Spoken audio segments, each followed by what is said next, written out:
You know what's funny to me is like I hear you say that, and all I can think about is the poor agent who's like, yes, I agree. I'm going to do this. Zach is so right. And they go to the door and they get in and they look at the walls and they're blank. And they're like, yeah. You know, it's like psycho music. Yeah. They run out. Performance anxiety kicks in. They turn around and run straight out the door. Tires are peeling your out. walls are so clean. How do you get such clean Where walls? do you have family? I'm supposed to talk about that right now, and I don't find any pictures. Oh, man. Oh, you must have just moved in. Hello and welcome to episode 48 of the Life Insurance Academy podcast. I'm your host, Austin Lope-Silvero, and I'm joined today by my co-hosts Chris Ball, Zach McElwain, and Roger Schwartz. The LIA podcast takes you into the conversations of top producing life insurance agents so that you can level up your business. For episode notes and resources, and to be the first to know about new shows and announcements, visit liapodcast.org/subscribe. And follow us on Facebook, Twitter, and Instagram at Life Insure Acad. Well, welcome to another episode. Today we are talking about a concept that kind of goes against the fundamentals of what we're taught our whole life. That no does not always mean no. And this is weird for me to say. Like, no means no. No means no. Mm-hmm. Unless you're in life insurance sales. Chris, will you explain kind of the premise of this idea? So this is the topic we're talking about. We're talking about this idea of no, or as, you know, when I heard the most no's in my life was junior high. What about you guys? You were dating in junior high? Oh, you know, you want to go out? Go out? Like you just walk up. You just walk up. You want to go out? What's your name? Chris. You want to go out with me? You want to go out with me? I like you. I saw you with your Wham t-shirt on. Oh my gosh. So this idea of no, the thing that we see when we go to the door, I'm sure the door, the presentation, all these other places, a lot of agents, they experience it. They hear no. But the thing I started to learn when I got into this business is there's a meaning behind the no. And no may not mean no to what you think it means no to. I know that's kind of wordy, but I'll give you an example of this. I'll give you an example. I was trying to process that. No, it was like an alliteration of no's there. No, if you think you can replay it and then do what you want with that. No may not mean yes. No. But here's an example of it. Let's say at the beginning of the year, you and your wife had planned on going on a cruise, a really nice cruise. You're planning on all year. It's something she doesn't stop talking about. And then at it comes time. It's at the end of the year, the month of the cruise. Everybody's excited. Everybody's gone to the tanner. I don't know if that's tanner? what people do. The tanner. They're getting their fake bake on, and this is a clear reference to Christmas with the cranks. Exactly. There it is. You're loading up the car, and you're like, "Hey, babe, it's time to go," and she's like, "Nah, I'm really not interested." I'm not. She's probably not saying it that way. No, I'm not going. Whatever. However. Yeah, like I don't know if we can go. I don't think we can go. I don't want to go. No, it's fine. Yeah, no, it's fine. That's typically right. So, what would you guys do? What would your response be? If they say no at that point, like something clearly went astray from the plan you had made, and so there's now an issue that needs to be dealt with. Yeah, because it's clearly not out of a desire that they don't want to go on a cruise. If you've planned this with your spouse and you're getting this at the last minute, something has happened. Yeah. You just got to figure out what it is now. Yeah, I would agree. I think most of us... Especially if you've all been invested in this together. Oh, yeah. There's emotions. Everybody's excited. There's energy. And, your reaction is probably going to be an emotional reaction. Well, yeah, what are you talking about? You might lose your mind a little bit. But the point is... you're probably going to try and get to the bottom of it. And the reason is your spouse has communicated an action. They wanted a specific result. And all of a sudden there's this change of plans. I mean, that happens on a micro level, like we're going to go to dinner tonight. It didn't work out, or I don't want to go tonight. Even then, even in that moment, there's a conversation, like, oh, I thought you wanted to go out. What changed? What was it that changed for you? And you're getting to the bottom of these moments. We do that every area of our life. The thing that's interesting is as far as the sales process go, in the world that we live in, clients, whether it's mortgage protection, final expense, even in a Medicare arena, they've requested information, right? They've requested this, and all of a sudden they had an expectation. They were looking to solve a problem, and all of a sudden there's a change of plans. And as an agent, and Zach, do you ever see this? As an agent, you hear the no, and you assume it's no. Zach's coming in today fresh out of the field. I smell the field on you. That's probably too you real. don't. No, you don't. He's like, no, you don't. You smell goodness. showered. That's for sure. But I think, I'm listening to you, and I think there's levels to that, because one thing I've learned being in the field for years and sitting with a lot of clients is my awareness level has gone way up. And that has affected me in every part of my life, because in a situation where you have a trip planned, if we're talking about Christmas of the Cranks, which it sounds like, right? Mm-hmm. You have a trip planned to go, to leave your family, leave your traditions, to go on vacation at this time of year. Although you're getting that no at the end, there was always some hesitancy, and there were signs and apprehension there ahead of that. Now, if it catches you by surprise, your awareness isn't up, because there's always signs to that. Like if you're going to dinner and then, your girlfriend or your wife is now like, no, there should have been signs leading up to that. There was some little thing that caused frustration that built on it, and then it ended up being a no. And that's the same in the home. Like you're looking at body language, you're looking at tonality, you're looking at how talkative they are, how engaged they are. Like all of these are signs that lead up to that no. And when you talk about the leads, and leads are a funny thing, right? Because we're always taught to assume the sell, that there's two sides of it. We don't want to go into running a lead and pretend it's a cold call. Right? Like we don't want to go in and be like, well, this is just a knock. They've never filled anything out. They don't know who I am. They don't know anything about this. They were never interested, because that's certainly not the case. But on the other side, we have to understand what a lead is, because we don't want to go in assuming that lead card said you're absolutely 100% committed to buying this policy. In fact, it's going to cost this much, and it's going to be this. I'm going to be here at that time, and I'm going to sign you up. That would be a very expensive lead. Yes, it would. It would probably cost more than the commission you would earn on it. Yeah. But so looking at on that side as well, understanding that you still have to go into the home, and my mindset is I'm going to get all no's until it's yes, but no's may not always be verbal no's. Right. And I think the important side of this is, regardless,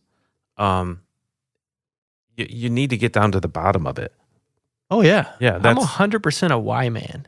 Like I got to figure out why. Like I try to engineer things. Where did it go wrong 3 months ago? Now it makes sense when you made that comment of, are you sure you want to go during Christmas? Like now those are coming to my mind. I'm trying to figure out. It's all replaying in your head. Yes. Like where in these moments, where in the body language, where in the tonality, where in the, decision-making process did they feel undervalued, or what caused us to get to this? Chris, you say it all the time. It's gradually then sudden, right? Mm-hmm.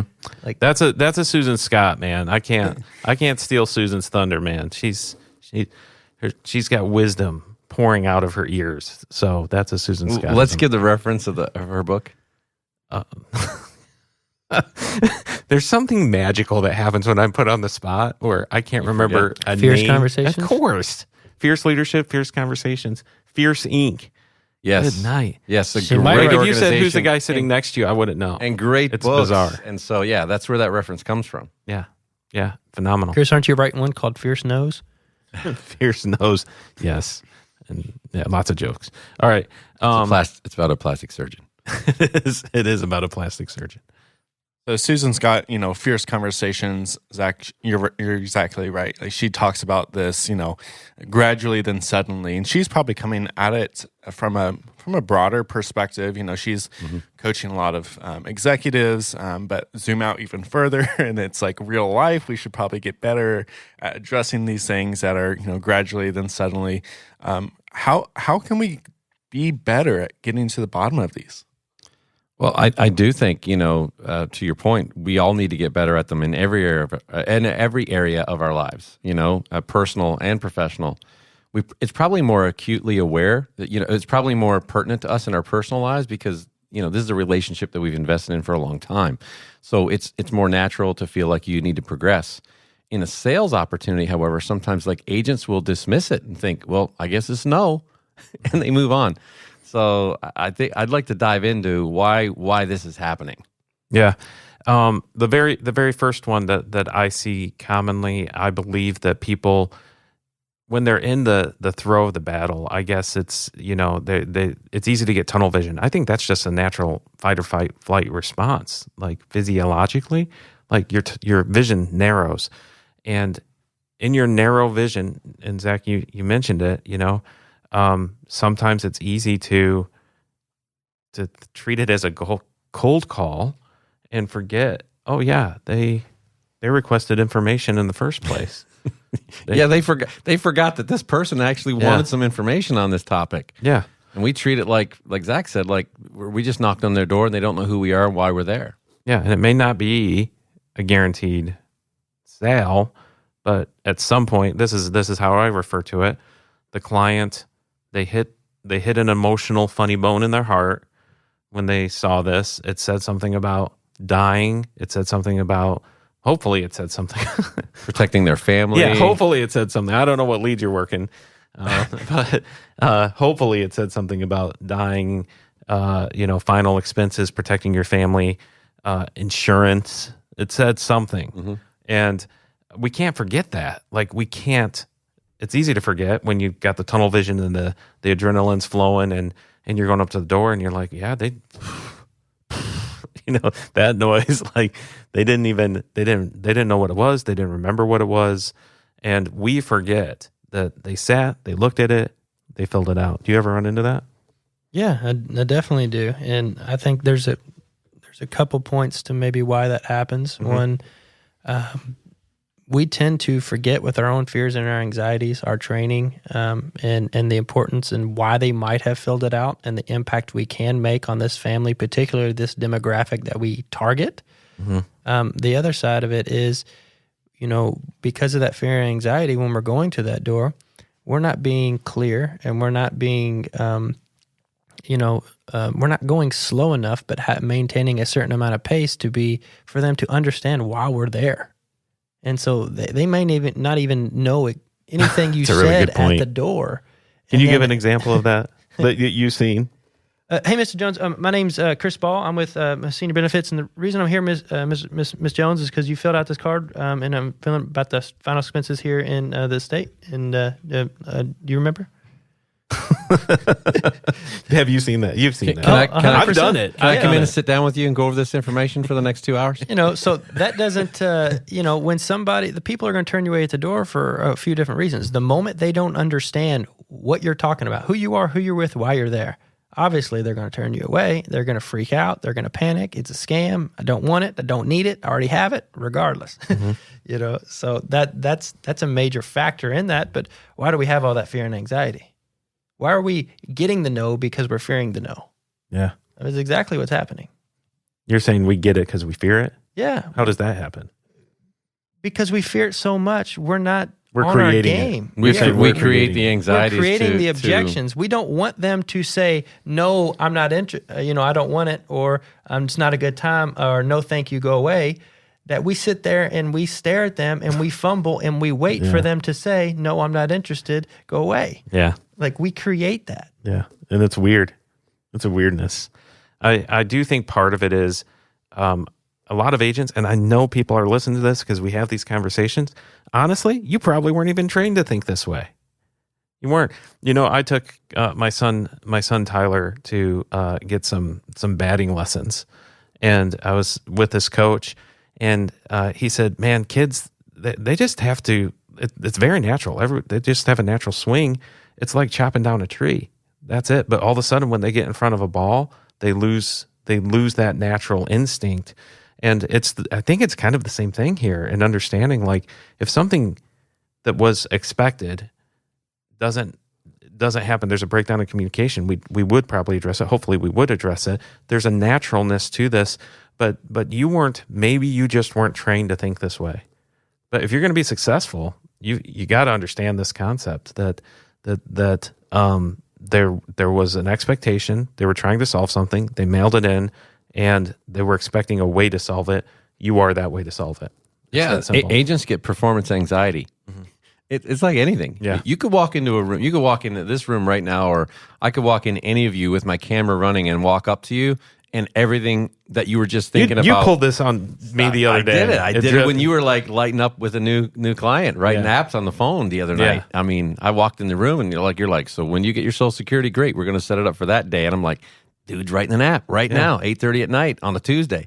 It was awesome. You walked in with the camera, and I was like, me no talkie good. Yeah, that's what it turned into. Everything goes astray. And so a lot of agents, you're listening, you get into this situation, especially if you're new, like you get performance anxiety. You're not thinking about the process. You're thinking about what you're supposed to say next. Mm-hmm. And so you're really not trained to think to get to the bottom of why they're pushing back or why they're resisting. And often it's just that you don't have enough experience. Like, Chris, back to your point about the swinging the bat. Like, you got to go out and throw the ball to Tyler a bunch of times to get him comfortable with just swinging the bat, and say, now just do the same thing when you get up there. It's muscle memory. Swing. Yeah, just swing. And sometimes, Chris, to so that we can get into some real good pieces that we can some takeaways for our agents and listeners, is oftentimes we don't understand the value of our products and services, like what they really can do for these families. And so when you get the no, you think, okay. And a new agent will sometimes take that as a no and not understand, I need to communicate the importance and value of how this is going to benefit them. Yeah. They don't understand this. I haven't done a good job at communicating it. And maybe I am undervaluing what I'm even here to do, because I've made it about me. I've made it about getting a sale. I've not made it about them. So in thinking about that, are there some common areas that that agents get into these situations where they're hearing no, that we can address to give them some context of how to move forward? Yeah, and these were very helpful for me. And these are the things that I kind of came up with was, what is it they're saying no to? I think that's an important question. What the heck are they saying no to? Because they may be saying no. Here's the question. Are they saying no, I don't love my family?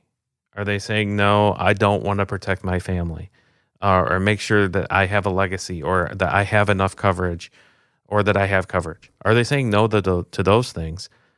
Probably not. I don't think so. No. Because there was that emotional funny bone that was hit on the front side of that when they filled it out.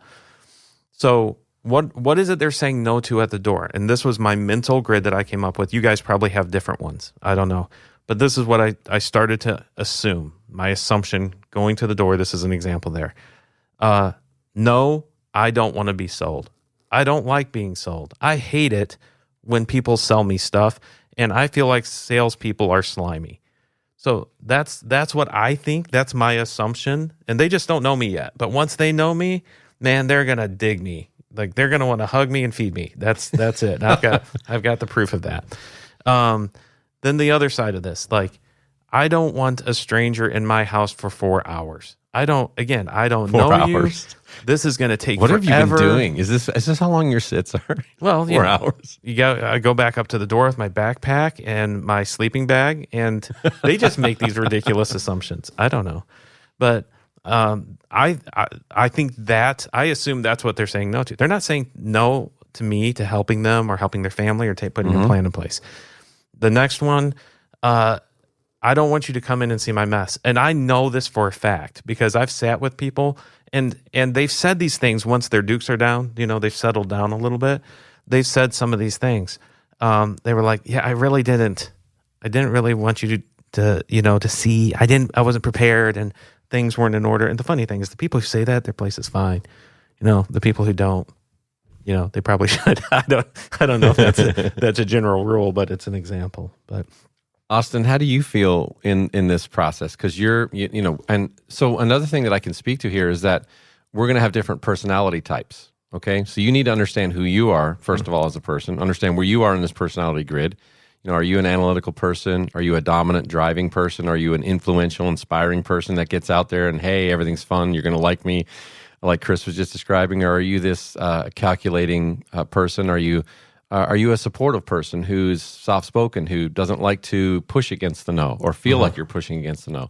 So when you understand yourself and then understand clients also have one of these 4 personality types, like there's a lot of reasons why they could be saying no, and it has nothing to do with getting the benefit that they were inquiring about. Austin, when you're making a purchase or you're seeing different sales pitches, how do you relate to these types of concepts? And back to the idea of salespeople are slimy. What does that bring to mind when I say that to you? Man, so I bought a car once. Just one time? Man, that's a good car. No, it's not. It's a horrible car and I hate it. But I bought it, and so now I'm stuck with it for life. Anyways, no, it's just the idea that sometimes some slimy salespeople just shove something down your throat just constantly, and you don't feel listened to. And so it's like, why do I want to have anything to do with you when you won't really have anything to do with me other than your own agenda? Yeah. Yeah. I could see that. I felt that way going into sales. Like, it was funny because I asked both you guys, how do you buy stuff? And you guys buy things very similarly. Like, you guys are researchers. You're pointing to people. Yes. I was pointing to Zach and Austin. And when you asked me, you put me on the spot, like, yeah, who are you pointing to? I was like, who did I point to? I started to panic. Anyway, go ahead. Like, is that true? You typically research, or are you am I buying for somebody or for myself? For yourself. You don't research when you're buying for someone else? Yourself. It's a different type of research. Yeah. It's a different type See, of even research. then you have these segmented processes. But like for you. Yeah, like I absolutely do, because I want to have the most value. I want to have something that's quality. I absolutely do not want to be sold. If I do that. I don't know. But when I buy for somebody else, I don't want to buy them anything they told me that they want. I want to, I don't know if I want to make them happy with something they don't expect, because I think it's an element of surprise. Like, that's why I love Christmas, because like it's almost like a measure of how well you know somebody or your friendship or whatever, because you can, take that relationship and you can really find something that or you hope you should know, but that they really like and they will enjoy, but they don't expect. It makes it so much better. Yeah, that's cool. So when you're in that buying process and someone is just trying to sell you, your reaction is what? At what stage? Because I tell you one thing, like nobody, like it's going to be impossible to be able to sit down with me if I didn't inquire about it. Like if I inquire about something, about a car, to ask about it, I'm like 99% already going to buy this one because of me. Like if I'm walking through Costco and the dude at DirecTV comes up to me and is like, "Hey man, check out what kind of sports channels do you watch? You're a sports fan, aren't you? I can tell by the way you're walking." We've all seen that, right? By the way you're walking. And I'll say, "Yeah, man, already got DirecTV. It's awesome." Right? "Oh, cool, man. Cool. Have a good day." I don't have DirecTV, but that's the easiest way to, to let them know that, they stop. Because you don't want to be sold. I don't want to be sold. And here's the thing. Do our clients do the same thing? Absolutely. Yeah. Oh, I already got it taken care of. We're already good to go. Yeah. You just filled this out 2 weeks ago, Miss Jones.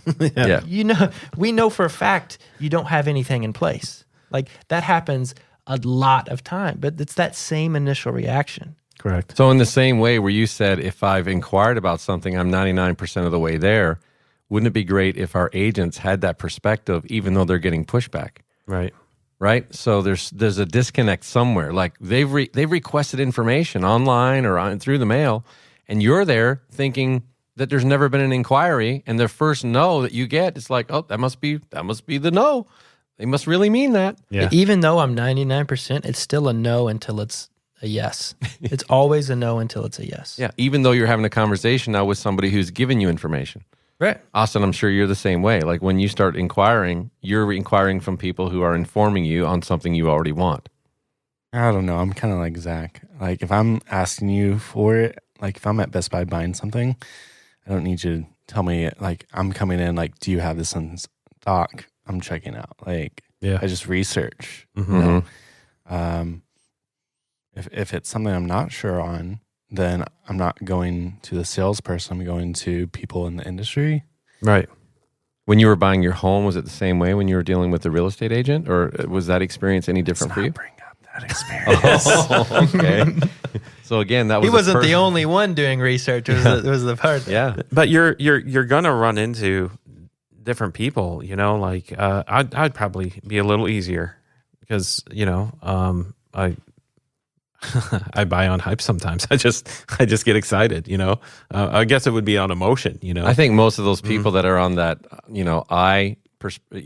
spectrum on their personality type, on that disc profile, are probably like that. They respond to energy. They respond to enthusiasm. You said hype. Yeah. You know, so I'm probably like that as well to a certain extent. And I'll say this for sure, like even in my personality, Austin, I don't know if you agree or not, but if I'm looking to purchase something for somebody else, potentially a policy if I'm a client, it's a whole lot easier for me to do that out of love for somebody else than it is for myself. It's a way more difficult to buy something for myself than it is to buy for anybody else. It's a lot less decision process. It's about them. It's love. Yes, I'll do it. It really takes that away. But if it's not that, and in a sit, if I put this in a sit, if you focus on the person it's for and the benefit and the impact it's going to make on the ones you love, rather than the price for this $10,000 policy, for me, it would make it a no-brainer and make it a lot easier. If it's about the price, I'm going to shop that thing around. I'm going to do all of it. Yeah. Yeah. It's kind of like the food drive. You mentioned it, I think, in the last episode. We did a canned food drive here for Dare to Care. And the amount of people that contributed out of buying something for other people, how quickly they responded, and the amount of stuff that came in. And by the way, we blew through that record. And if for some reason you're one of the people who contributed, we say thank you. Yes. But buying something for someone else is a lot easier. And we have to remember that that's what our clients are doing, because they know a life insurance policy is not for them. It's for their family. What about you guys as far as like these behind the no conversations? What do you feel like they're saying no to during the presentation? That's a great question. At the beginning of my career or now? Well, let's look at both. Or when you ride with agents. Yeah, when you ride with agents, the same, right? What is it you're seeing? Well, initially, when I'm riding with an agent, I can see on the agent face they're saying no because of whatever they're saying no to. They think it's that surface level reason. In my mind, I'm constantly going through the 5 real reasons. It's constantly running in my brain. Okay, where is the issue? Is it trust? Is it need? Is it want? Is it urgency? Is it money? What is it truly? And so as you're saying that, I'm going to give some examples, okay? And tell me if you've heard this and what would be behind it, okay? Okay. So one is, I don't want this to take a long time. I don't want to hear something that I already know about. I don't need insurance. I already have it. And they may be thinking this, and I don't know how our agents are aware of this or not, and you can give an example, but they may be thinking, man, I don't like people with blonde hair. I don't know if I like you. I don't know if I like you. Yeah. I mean, when you said those, in my mind, it's coming to need, it's coming to value. You see it like bam, bam, bam. Oh, it's like the Matrix. Absolutely. I don't even hear what you said. I just hear that I don't want this to take a long time because I don't have a large value on it, and I really don't think I need it. And that's because I'm not educated enough to understand what my family really needs if I was to pass away, and even if I have the right policy in place or enough coverage right now. Yeah. That's what I hear. So those are the gold. areas That's that gold I'm right going there. to That's focus what That was you're a hearing. $29.99. That's what you're hearing when they say this stuff. Yeah. And so I know as I'm going through and I'm moving, I'm going to actually slow down. I'm going to connect a little bit more so I can get that trust factor, not only for trust and liking me, even though I have blondish hair. It's dirty blonde, so I can say it's brown or I can say it's blonde, whatever I need to do. Yeah. But I'm also really going to get the credibility. So I'm going to focus a lot on the education part and slow down, making sure they understand, because the trick here is everybody wants to buy it and nobody wants to be sold. We know that.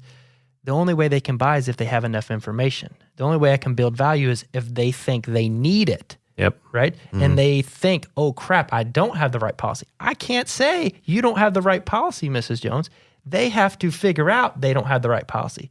The only way they can do that is if I teach them about all the policies and they decide they don't have the right policy. Yeah. And then when we go to the need, why do you have this current policy? Who's it for? What are you meant for it to cover? How do you want that to impact your family? And what about this? What about that? I'm asking great questions like we had another podcast. Correct. What that's going to reveal is I don't have enough. I may not have the right or I don't have enough. Now they think I need more. The value is increasing. They're never going to say to me at this point, I don't have time, because time's out of it, because once they're interested, nobody's worried about time. Some people at car dealerships, probably me and Austin, will spend a lot of time on the computer researching because we're interested. All of a sudden, we spend 4 hours looking at the same vehicle, right? Yeah.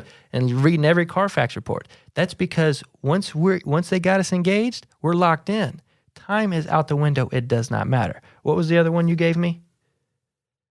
I don't think I like you. Oh, I don't know if I like you. They like me at this point because we've talked about fishing and everything, right? Yeah. We literally walked into the home, and I taught this to an agent yesterday. We had kind of an issue with building core, because some clients are easy to talk to, some are very difficult. Here's the simple trick: is the moment you walk in, don't sit down, don't say why'd you fill this out, don't say okay this is who I'm with. Walk right over to whatever you see on the wall. Is it a big mounted fish? Is it a deer head? Is it family photos? Chances are there's always family photos. You go right to it. Oh, who's this? Blah, blah, blah. You get the conversation flowing on what they love the most. So that like you is not an issue, but you want to be proactive instead of reactive to everything. You know what's funny to me is, like, I hear you say that, and all I can think about is the poor agent who's like, yes, I agree, I'm going to do this. Zach is so right. And they go to the door and they get in and they look at the walls and they're blank. And they're like, yeah. You know, it's like psycho music. Yeah. They run out. Performance anxiety kicks in. They turn around and run straight out the door. Tires are peeling Oh, your out. walls are so clean. How do you get such clean Where walls? do you have family? I'm supposed to talk about that right now, and I don't find any pictures. Oh, man. Oh, you must have just moved in. Yeah. Wow, did you just paint? Oh, Are you man. remodeling? That's great. What do you plan on doing with this room? Zach, you gave some great examples there, man. That was you freestyled that, dude. You're like a sales rapper. Like, you dropping dimes, dropping mics. The last one, like, you get to the end, there's this close, and this is the thing you need to know. You might have to salvage. You know, you might have to.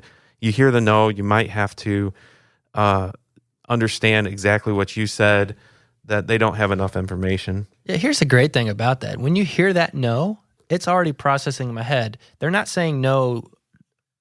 I guess what is coming out of their lips is not what they're saying no to. Mm-hmm. I already understand what they're saying no to. In our sit last night, we had the guy said, he kind of gave us a little objection of no, and he's like, well, I have, actually they just showed us some insurance options at work yesterday, and I told him no. So, and he had a term policy that he's had since 2006. It was going to cancel because it was just a 20-year term. It was going to cancel in the next few years. And so what we were looking at is I already kind of knew that ahead of time. So as we're going through this process and the new agent's doing it, and I'm kind of helping as I see fit, and to making sure we're hitting these certain points to prevent no's, by the way. And we're going through it, and he gives me an objection of, he said no already to, his work insurance. So what that told me was he's not saying no to insurance or that he doesn't need this. He just doesn't understand how that differs from what we're offering, right? Because not all life insurance is the same. Yeah, so let's time out there for a second, because I think this is a good practical piece. Because a new agent, when they're hearing that, I know exactly what they're thinking. They're thinking, oh, he said no to the guy at work. He's not going to buy from me.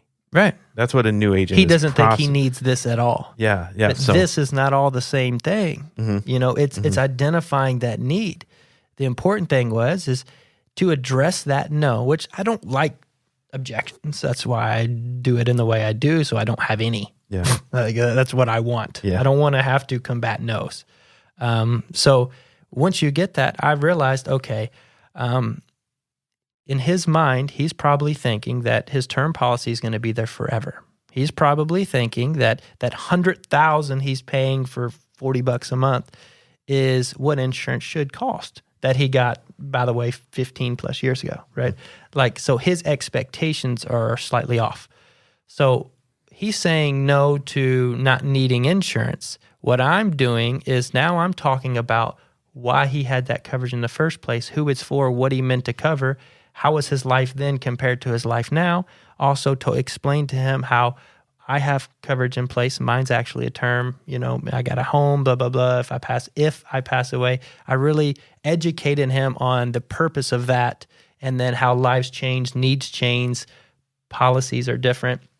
And he started to see on his own that, oh, okay. And I wasn't slamming his policy in any way. I told him he had a great policy. It's awesome. He get a full paramed, full medical, but it's going to serve the purpose what he needs to.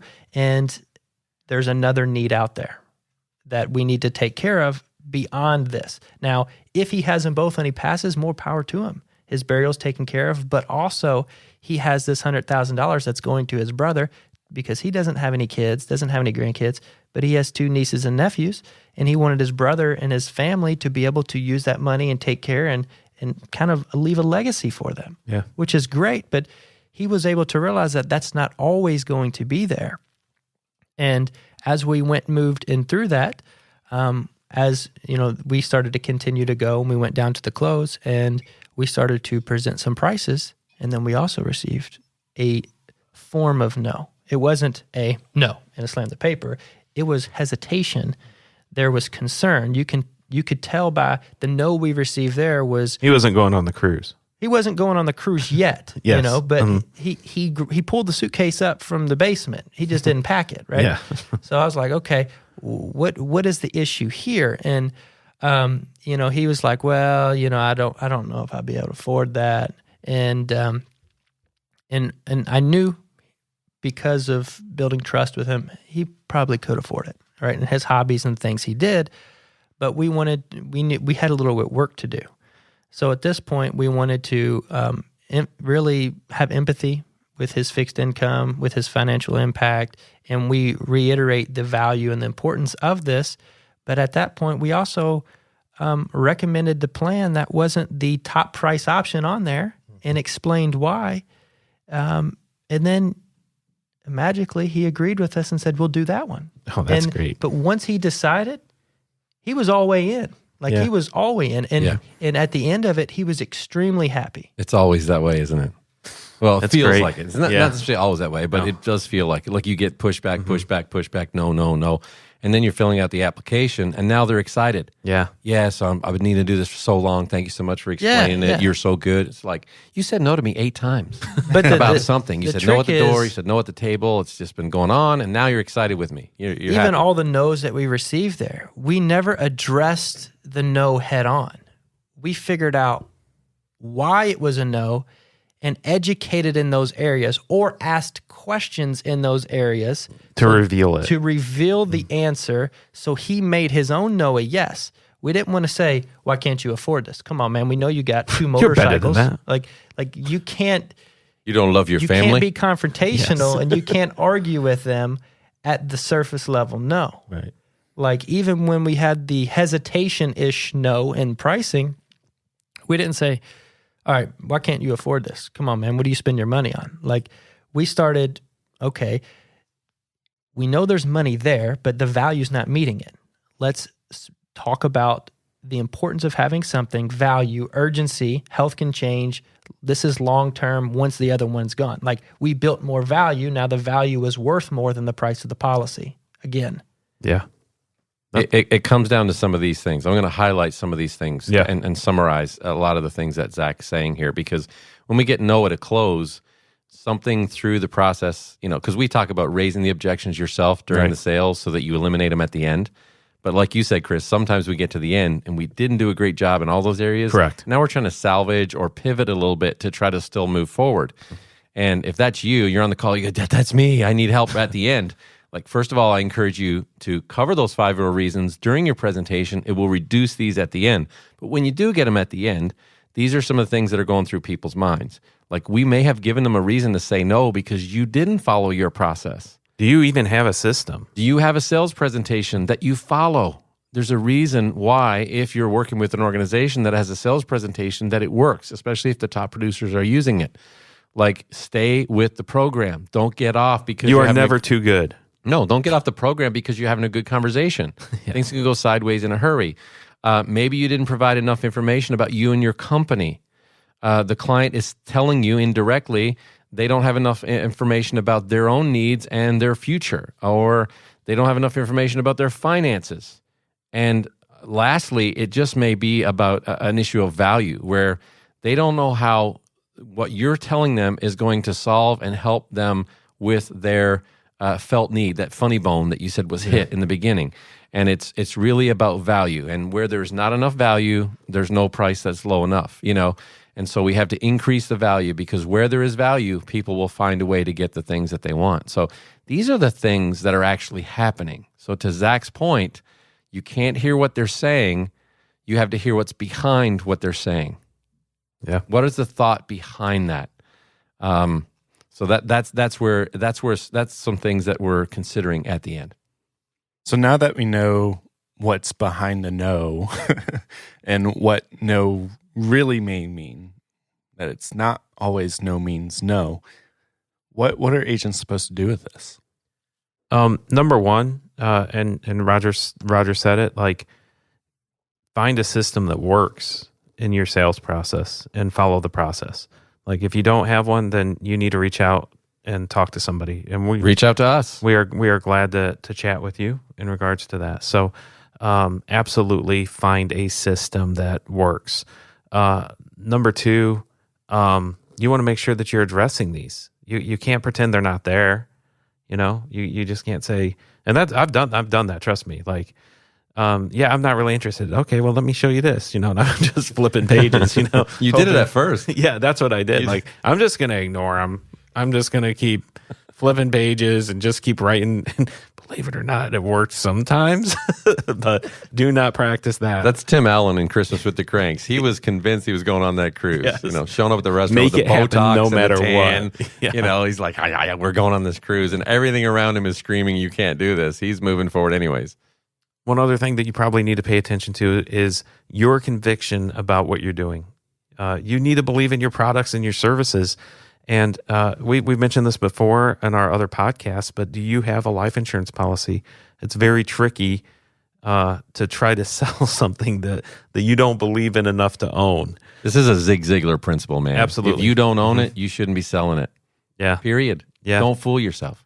And maybe you need to, if you're so dialed in to this idea of commissions, you may need to take some emotional, mental inventory about the difference you're trying to make in somebody else's life. That has to lead. You have to lead with that. Next, you have to practice this. You have to practice and be aware in your own personal life. Like, are you oblivious? I mean, Zach brought up some good points of, you know, are you oblivious to the signals? Mm-hmm. You know, did you miss it? Do you continually missing the signals because you're not checked in and you're not present? Can I add one to that? Yeah. Like, regardless if you get the app or not, because obviously getting no's is the best way to become good and to gain success. Like, the more no's you get, as long as you're learning from them.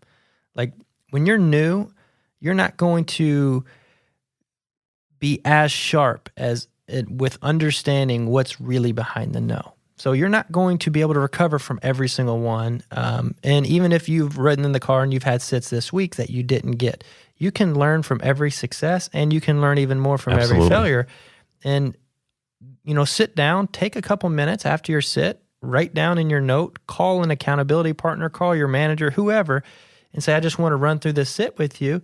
And this is what they told me. They told me they can't afford it. But I think the real reason was they didn't trust me, or I didn't build enough value. Like, try to start identifying things in the sits that you are currently in, or the sits that you already had, regardless if you sold it or not, to make sure you're picking up and reading these signals. That's going to be very important for your development, because once you establish that, you'll be able to make adjustments on the fly in the home and save a bunch of sits. But more importantly, you'll be able to implement that in your sales process to prevent these no's from even coming up to begin with. That is a huge point, because here's the other side of that. If you aren't doing that, then it becomes something else and it becomes external. If So you don't know why they said no to you, yeah, well, then it's the leads. how are you going to get any better? It's the leads. It's the market area. It's the leads. yeah. It's These the presentation. People, it's the presentation. It's the people in this area. And you're blowing yourself I out. couldn't get their attention. The kids were running around. There was too much going on. There were distractions. It's always an external issue, not an internal one.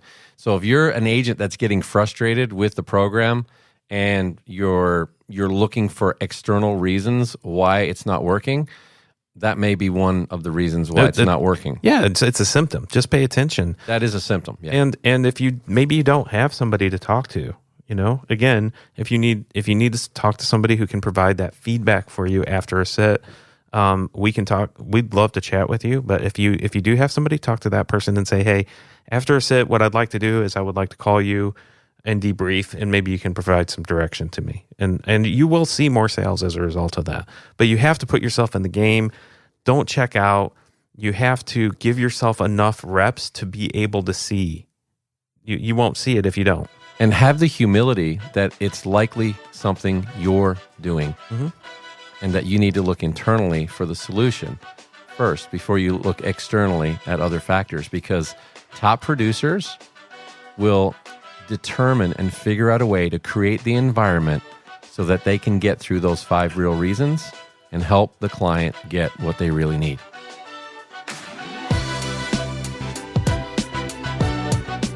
Well, that's a wrap for today's episode. Like the guy said, if you need someone to connect with, to talk through why you're getting these no's and what they really mean, we're here for you. Just go to the show notes page, liapodcast.org/EP48. Fill out the form there and we will help you out. As always, thanks so much for listening to the Life Insurance Academy podcast. If you enjoyed this podcast, make sure to subscribe wherever you're listening, rate us 5 stars, and follow us on Facebook, Twitter, and Instagram at Life Insure Acad. The Life Insurance Academy podcast is hosted, edited, and mixed by me, Austin Silvero. This episode was produced by Chris Ball. Our theme song is by Flashing Lights. We'll catch you on another episode. Until then, stay safe and go be a difference maker. And Merry Christmas. And Merry Christmas.